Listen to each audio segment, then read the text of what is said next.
इनका आधार चोरी हो गया, इनका जनाधार चोरी हो गया।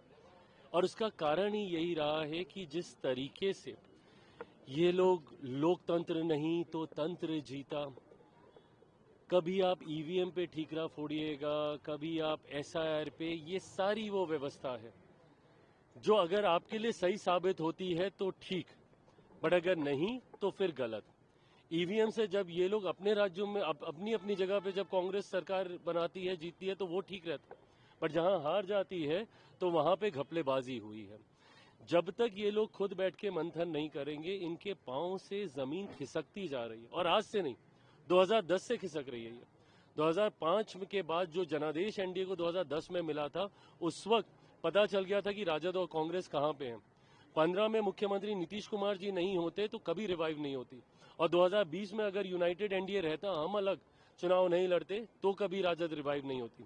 तो ये तो अपना जनादेश, अपना आधार, इनके पांव के तले की जमीन पूरी तरीके से खिसक चुकी है। उस पे निराशा इनके पार्टी के विधायक, नेता, कार्यकर्ताओं को है इनके मौन रहने से। गलत है ये। लंबे समय तक सत्र चलता है, आप नेता प्रतिपक्ष हैं, आप कोई एक सामान्य विधायक नहीं, एक पद पर हैं। जब सत्र चलता है आप सत्र में नहीं रहते। इतना लंबे समय हो गया परिणाम आए को, अभी तक आपने उसको लेकर अपने कार्यकर्ताओं को के साथ संवाद नहीं साधा, कारण नहीं बताए, चर्चा नहीं की। ये मंथन नहीं करेंगे तो आज ये लोग बड़ी मुश्किल से डबल डिजिट में पहुंचे हैं। वो दिन दूर नहीं जब संभवतः नेता प्रतिपक्ष का पद के जितनी संख्या भी शायद विपक्ष के पास ना हो। तेजस्वी ने कहा है कि 100 दिन तक सरकार की नीतियों के खिलाफ मैं कुछ नहीं बोलूंगा। मत बोलिए भाई, मत बोलिए। आपके पास कुछ होगा बोलने के लिए तब तो आप बोलिएगा ना। क्या बोलिएगा बताएं? पहले तो इनको खुद ही अपनी हार पे बोलना चाहिए कि क्यों जनता ने इनको इतनी बुरी तरीके से नकार दिया, उस पर इनको जवाब देना चाहिए। 18 तारीख को तो ये मुख्यमंत्री पद की शपथ ले रहे थे ना। ये अहंकार, यही कार्यशैली करने का तरीका, संवादहीनता कारण रहा है इस तरीके के परिणामों का।